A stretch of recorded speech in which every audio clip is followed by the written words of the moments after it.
தென்னாடுடைய சிவனையே போற்றி, எந்நாட்டவர்க்கும் இறைவா போற்றி. நேயர்கள் அனைவருக்கும் வணக்கம். 2024 வருடத்தோட ஜூலை மாதம் பிறக்க போகுது இல்லையா? இப்போ இந்த ஜூலை மாதத்துக்கு உண்டான ராசி பலனை நம்ம முன்கூட்டியே பார்த்துக்கிட்டோம் அப்படின்னா ஜூலை மாதத்தில் இதெல்லாம் செய்யலாம், இதெல்லாம் செய்யக்கூடாது அப்படிங்கிறத நம்ம தெரிஞ்சு வச்சுக்கலாம். அதுக்கு இந்த மாதத்துக்கு உண்டான நவ கிரகங்களோட அமைப்பை நம்ம பார்க்கணும். கிரகங்களோட ராஜா சூரியன் புதனோட வீட்டில் உட்காந்துருக்கார். மாதம் தொடங்கும் போது 17ஆம் தேதி அன்னைக்கு அவர் கடகராசிக்கு பயிற்சி ஆகி போயிடுவார். செவ்வாய் மேசராசியில் ஆட்சி பெற்று உட்காந்துருக்கார். 11ஆம் தேதி அன்னைக்கு அவர் ரிஷபராசிக்கு சுக்கிர பகவானோட வீட்டில் குருவோட போய் கூட போகிறாரு. இந்த இடத்துல தான் குருமங்கல யோகங்கிற யோகமும் கிடைக்க போகுது.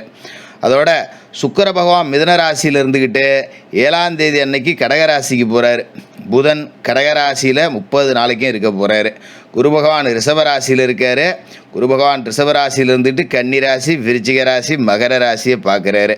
சனி பகவான் மாதம் தொடக்கத்திலே வக்கரமாகி பலம் இழந்து போயிட்டார். இது ரொம்ப முக்கியமாக பார்க்கப்பட வேண்டிய ஒரு அமைப்பு அப்படிங்கிறது.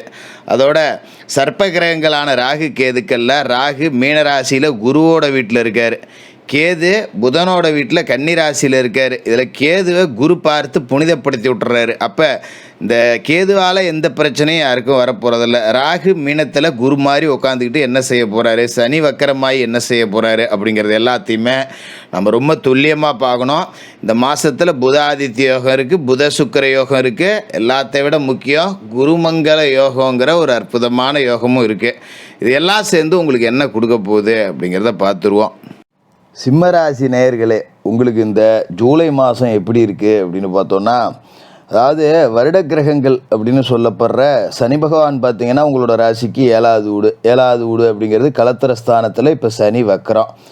குரு பகவான் ராசிக்கு 10வது வீடு, 10ல் குரு, பதவியில் மாற்றம். அது சனி நல்ல இடத்துல இருந்தால் நல்ல மாற்றம். குரு சரியான இடத்துல, அதாவது 10ஆம் இடத்துல இருக்கும்போது சனி நல்லா இல்லை அப்படின்னா அது கெட்ட மாற்றம். அந்த வகையில் பார்த்தீங்கன்னா உங்களோட ராசிக்கு கண்ட சனி, பதவி நாசம், பதவி மாற்றம், வேலையை பறிக்கக்கூடிய குரு, குடும்ப உறவுகளில் சின்ன சின்ன சண்டை சச்சரவுகளை கொடுக்கக்கூடிய குடும்பஸ்தானத்தில் கேது, அஷ்டமத்தில் ராகு. இப்படி 4 வருடங்களும் பார்த்தீங்கன்னா 4ஆம் திசைக்கும் ஆளுக்கு ஒன்றா உங்களை போட்டு அடிச்சுக்கிட்டு தான் இருக்குது. எதை தொட்டாலும் அது விளங்கலை. பொதுவாகவே சிம்ம ராசிக்காரர்கள் மனம் கலங்காத ஒரு ஆட்கள் தான். ஆனால் உங்களையே மனசெல்லாம் கலங்க வச்சு கண்ணீர் விட்டு கதற வச்சிருச்சு. 4 பேர் முன்னாடி அழுதா கௌரவ குறைச்சலுங்கிறதால கதவை சாத்திக்கிட்டு அழுகிற அளவுக்கு வாழ்க்கையில் சின்னாபின்னப்பட்டு போய் நிற்கிறீங்க. கடந்த ஒரு 4 மாதமாக ரொம்ப வெளியில் சொல்ல முடியாத ஒரு நிலைமை. அதுவும் குரு பெயர்ச்சிக்கு பிறகு சுத்தம் அன்றாட செலவுக்கே கடன் வாங்க வேண்டிய ஒரு சூழல் அப்படிங்கிறதான் இருக்குது. பொருளாதார ரீதியாக பெரிய பின்னடைவை சந்திச்சிட்டிங்க. வீட்டில் இருக்க நகை நட்டுலாம் கூட அடவுக்கு போயிருக்கோம். வீட்டில் அதே மாதிரி வீட்டுக்கு போனாலே மன கஷ்டம், வெளியில் போனால் தான் பண கஷ்டம். வீட்டுக்கு வந்தால் என்ன இப்போ ஒரு வேலை வெட்டிக்கு போக மாட்டேங்கிற, வர மாட்டேங்கிற அப்படிங்கிற மாதிரி பொம்பளைங்க ஒரு பக்கம் புலம்பி தள்ளுறது. நம்மளே 10 ரூபா காசு இல்லாமல் சுற்றிக்கிட்டு இருக்கோம். இந்த நேரத்தில் ஏகப்பட்ட பத்திரிக்கை வருது, எல்லாம் முக்கியமான விசேஷம். நம்ம மொய் வாங்குறப்ப நல்லா இருந்தால் இப்போ திரும்ப செய்கிறது இல்லையா? இங்கே 2000 மொய் போடணும், இங்கே 3000 மொய் போடணும், என்ன பண்ணுறது ஏது பண்ணுறது அப்படிங்கிற ஒரு மன உளைச்சலோட உச்சத்தோடு இந்த ஜூலை மாதத்துக்குள்ளே நுழையிறீங்க. எல்லாத்தையும் சொல்லிவிட்டேன், இதுக்கு மேலே சொல்கிறதுக்கு ஒன்றும் இல்லை. அப்போ வருட கிரகங்களால் உங்களுக்கு 10 பைசாவுக்கு பிரயோஜனங்கிறது கிடையாது. மாத கிரகங்கள் ஏதாவது செய்தா அப்படின்னு பார்த்தீங்கன்னா பெரும்பகுதி மாத கிரகங்கள் அப்படிங்கிறது இந்த மாதத்தில் விரயஸ்தானத்தை தொட்டுரும். மாத தொடக்கத்தில் ராசிக்கு அதிபதியான சூரிய பகவான் மிதுன ராசியில் இருக்கார். 17ஆம் தேதி விரயத்துக்கு வந்துடுவார். புதன் விரயத்திலே தான் இருக்கார். சுக்கிரன் மிதுனத்தில் இருக்கார். 7ஆம் தேதி அவரும் விரயத்துக்கு வந்துடுவார். இப்படி புதன், சூரியன், சுக்கிரன் எல்லாமே விரயஸ்தானத்துக்கு வந்துடுறாங்கங்கும்போது கடன் வாங்கியாவது செலவு பண்ண வேண்டிய ஒரு இக்கட்டான சூழலுக்கு நீங்கள் தள்ளப்பட போகிறீங்க. உங்களை மிரட்டணும், பயமுறுத்தணும், அச்சப்படுத்தணும் அப்படிங்கிறதுக்கெல்லாம் நம்ம இதை சொல்லலை. சிம்மராசிக்காரர்களுக்கு நிலைமை அப்படிங்கிறது இப்படி இருக்குது. சரி, வேறு எதுவுமே நல்லதே நடக்காதா ஜோசியரை? பூராத்தையுமே இப்படியே சொல்லிட்டு இருக்கீங்களே, அவ்வளோதானே இந்த மாதம் அப்படின்னு நீங்கள் கேட்குறது எனக்கு கேட்குது நல்லாவே. அதாவது 10ஆம் இடத்துல குரு பகவான் இருந்துக்கிட்டு உங்களோட பதவி பேர் வேறு இடத்துல நல்ல இடத்துல வேலை கிடைக்குது அப்படின்னு இருக்கிறதையும் விட்டுட்டு பறக்கிறத பிடிக்க ஆசைப்பட்ட கதையாக உள்ளதும் போச்சே நொல்ல கண்ணாங்கிற மாதிரி தான் பாதி பேர் உட்காந்துருப்பீங்க. அதுமாரி வேலை போயிருக்கோம், வேலையே விட்டுட்டு வேறு இடத்துக்கு போயிருந்தாலும் வேலை கிடைக்கிறதுல தாமதமாகி ஒரு 6 மாதம் சும்மா உட்காந்து தின்னுட்டு அந்த 6 மாதம் தின்னதுக்கான கடனை அடைக்கிறதுக்கு இப்போ நம்ம நிற்கிற மாதிரி ஆகிப்போம். இதுமாரி சொந்த தொழில் ஒரு இடத்துல வேலைக்கே போனாலும் 10 ரூபா கிடைக்கும், தொழிலில் ஒன்றும் கிடைக்கல போ அப்படிங்கிற மாதிரி தான் சொந்த தொழிலோட நிலவரம் அப்படிங்கிறது ரொம்ப கலவரமாக இருக்குது. காரணம் என்னென்னா, இந்த 10ஆம் இடத்துல இருக்கிற குருவும் 7ஆம் இடத்துல இருக்கிற சனியும் 8ஆம் இடத்துல இருக்கிற ராகுவும் தான். இப்படி எந்த கிரகமுமே சரியில்லாமல் இருக்கிற நேரத்தில் இந்த ஜூலை மாதத்தில் ஒரு நல்லது நடக்குது உங்களுக்கு. என்ன ஜோசியரை நல்லது அப்படின்னு நீங்கள் கேட்கலாம். 10ல் குரு இருந்துக்கிட்டு பதவியை நாசம் பண்ணார் இல்லையா, அவரோட உங்களோட ராசிக்கு யோகம் செய்யக்கூடிய கிரகம், அற்புதமான ஒரு கிரகம், சூரிய பகவானோட நெருங்கின நட்பு கிரகம், இன்னொரு நெருப்பு கிரகமான செவ்வாய் குருவோடு சேர போகிறார். 11ஆம் தேதிக்கு அப்புறம் செவ்வாய் குருவோடு சேர்ந்து குருமங்கள யோகம் அப்படிங்கிற ஒரு யோகத்தை 10வது வீட்டில் உருவாக்குறார். வேலை இல்லாதவங்களுக்கு வேலை கிடச்சிரும்பா, இதுக்கு மேலே நீங்கள் கவலைப்பட வேண்டியதில்லை. ஏதோ கடங்கண்ணியை வாங்கி வாழ்க்கையை ஓட்டினாலும் இதுக்கு மேலே ஒரு வேலை அப்படிங்கிறது கிடைச்சிரும். ஏன்னா ரோட்டில் பார்க்குறவன் சொந்த பந்தத்துக்கு பதில் சொல்ல முடியாது. என்னாச்சு சும்மாவே உட்காந்துருக்க, இன்னும் வேலைக்கு போலியா, என்ன ஏதுன்னு கேட்குறவனுக்காக என்னாச்சு நான் வேலைக்கு போகணுண்டா, பதில் சொல்ல முடியல பார்க்குறவனுக்கு அப்படிங்கிற நிலமை இருந்துச்சு இல்லையா. இப்போ வேலை கிடைச்சிரும். முன்ன பார்த்ததை விட 10 ரூபா சம்பளம் குறைவாக கிடைச்சாலும் சரி, தயவுசெய்து இப்போ இருக்கிற சூழலுக்கு கிடைக்கிற வேலையை விட்டுறாமல் கிளம்பி போய் பார்க்குறது அப்படிங்கிறது நல்லது. இன்னும் சொல்ல போனால் இந்த மாதிரியான சூழலில் கொஞ்சம் குடும்பத்தை விட்டு பிரிஞ்சிருக்கிறதே நல்லது. என்ன காரணம் அப்படின்னு பார்த்தீங்கன்னா, கண்ட சனி, கலத்திரஸ்தானத்தில் சனி, குடும்பஸ்தானத்தில் கேது, 2 பேரும் கணவன் மனைவிக்குள்ளே சண்டை சச்சரவை உண்டாக்கி விட்ருவாங்க. தேவையில்லாத பிரச்சனை தான். ஒரு குடும்பத்தோடு ஒன்று கூடி இருந்தால் புள்ளையோ ஒன்று ஆசைப்பட்டு கேட்டதை கூட நம்மளால் வாங்கி கொடுக்க முடியாது. அந்த அளவுக்கு கை பணத்தை நம்ம சிக்கனமாக தான் செலவு பண்ணி ஆகணும். கையில் பணம் இருக்கிறதே ஆச்சரியம்தான். அதில் என்ன தப்புற சிக்கனங்கிறது வேண்டி கிடக்கு. அப்படி தான் நிலைமை இருக்குது. அதனால் குடும்பமான வரைக்கும் குடும்பத்தை விட்டு கொஞ்சம் பிரிஞ்சிருக்கணும்.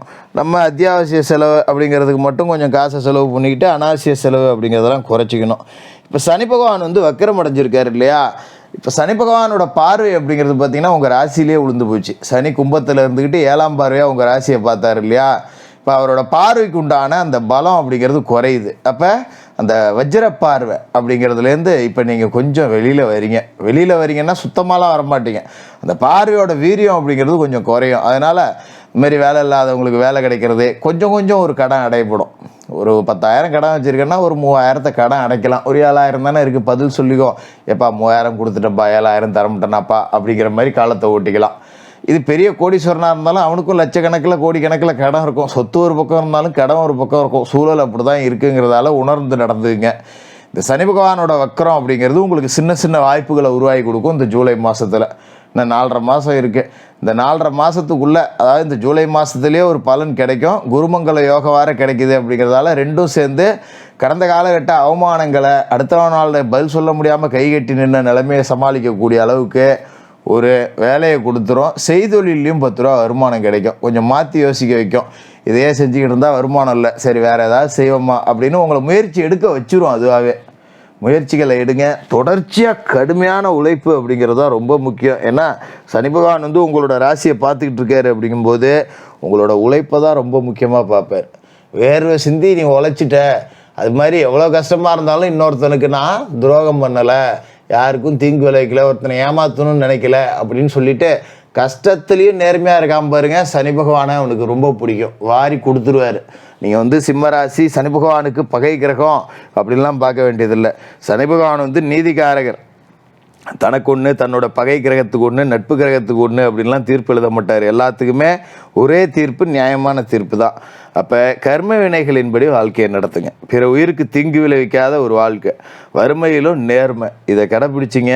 தொடர்ந்து முயற்சிகளை செஞ்சுக்கிட்டே இருக்கணும். உட்கார்ந்துருந்தால் சனிக்கு பிடிக்காது. ஏன்னா அவர் மந்தன், அவர் ஒரு மாற்றுத்திறனாளி, மொல்ல தான் நடப்பார். அதனால் நம்மளால் முடியாத ஒருத்தர் வேகமாக கடுமையாக உழைச்சி செய்கிறான்னா அவருக்கு ரொம்ப பிடிக்கும். முடிஞ்ச வரைக்கும் உழைச்சிக்கிட்டே இருங்க. உங்கள் உழைப்புக்கு உண்டான பலன் இத்தனை நாளாக கிடைக்கல பார்த்தீங்களா. இந்த வக்கர காலத்தில் நிச்சயமாக உங்கள் உழைப்புக்கு உண்டான பலனை சனி பகவான் கொடுப்பாரு. யோகா தியானம் செஞ்சு ஒரு நேர்மறை சக்திகளை பெருகிங்க. செவ்வாய் சனிக்கிழமையில் மாமிச உணவுகளை தவிர்த்துருங்க. சனிக்கிழமையில் சனி பகவானுக்கு எள்ளு விளக்கும், வியாழக்கிழமையில் குரு பகவானுக்கு நெய் விளக்கும் ஏற்றுங்க. ராகு கால நேரத்தில் செவ்வாய்க்கிழமையில் துர்க்கை அம்மனுக்கு அரளி மாலை சாத்தி எலுமிச்சை விளக்கு ஏற்றி துர்க்கை அம்மனையும் மனசார வணங்குங்க. ஏதோ ஏழைப்பாளைகளுக்கு உங்கள் கையில் இருக்க 10 கொடுத்து உதவுங்க, இல்லை ஒரு அன்னதானம் பண்ணுங்கள். இதை செஞ்சிட்டாலே சனி பகவானே உங்களுக்கு ரொம்ப கஷ்டத்தை கொடுத்துட்டோம், இனிமேல் கொஞ்சம் நல்லா வைப்போம் அப்படின்னு அவரே வாரி கொடுப்பாரு. கொஞ்சம் ஒரு நேர்மறை ஆற்றல்களை மட்டும் பெருக்கிங்க. சிம்மராசிக்காரர்களுக்கே உண்டான அந்த தன்னம்பிக்கையை மட்டும் விட்டுறாமல் இருந்தீங்கன்னாலே இந்த மாதத்தில் ஒரு நல்ல மாற்றம் தெரியும். சிம்ம ராசிக்காரர்களுக்கு வாழ்த்துக்கள்.